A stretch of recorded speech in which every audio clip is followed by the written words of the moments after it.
There's a common misconception among a lot of DPS players that the skill build is the one that should be using the Reviver Hive. But you know what? It's just not true. You get very few returns on investment for actually using a Reviver Hive as a full skill build. Even at max skill haste, you still have like a 2-minute cooldown on your Reviver Hive unless you're using, the hardwired gear set. And even then, you should not be relying on someone reviving you constantly as a DPS player. If you are failing to stay alive as a DPS player, that is no one's fault but your own. DPS players should realize their place. It is to do damage, not to die. But when you actually look at a healer build, their main investments are repair skills and skill haste. But because of the brand set bonuses, you actually get a very significant investment on skill duration. And there's not many skills that actually benefit from skill duration as much as the decoy skill does.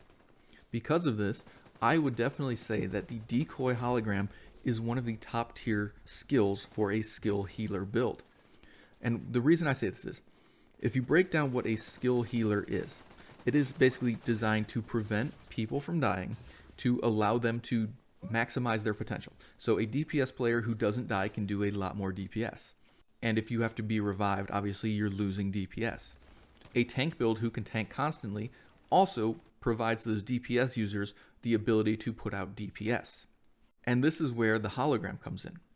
By using the hologram, you, as a healer build, are taking the damage away from your teammates.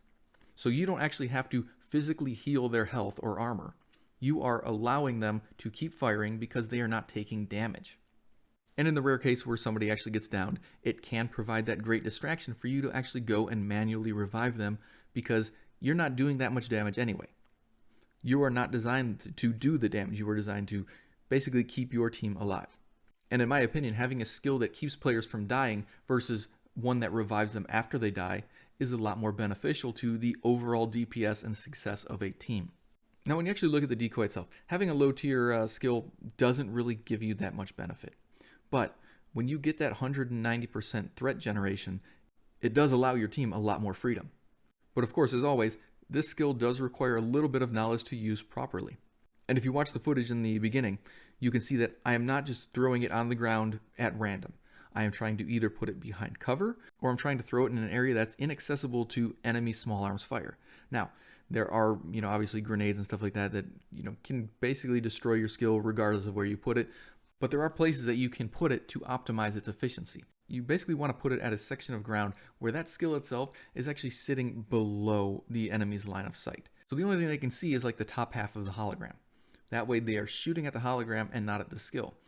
Proper placement also allows for some of the drone spam to be avoided by the skill itself, because drones don't generally explode right above the target. They actually explode a little bit in front of the target. So if a decoy skill is right at the base of a large piece of cover, it will generally avoid the explosion. But the great thing about this skill is that it fits into almost any healer build without any sort of additional changes. So you can just plug and play with a hologram without actually having to change up anything. You can use your main healing skill, which I prefer to be the Restorer Hive, and there's multiple reasons for this.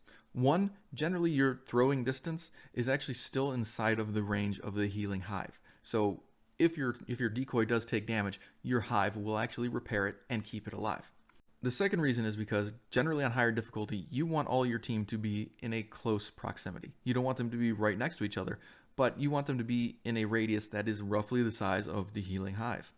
You do not want to actually stand out of cover aiming a healing chem launcher to try to get your allies, because you could end up getting dropped yourself. And also, you don't really want to use the automated healing skills. I mean, the drone and the Mender Seeker, they're just very slow and very poor at actually healing targets, especially on higher difficulty. They don't heal fast enough to keep players alive. So remember, the next time you pull out your healer build, you might actually want to give the decoy holographic distraction a try. Now, that'll do it for me. Thank you guys for watching. I'll see you in the next one.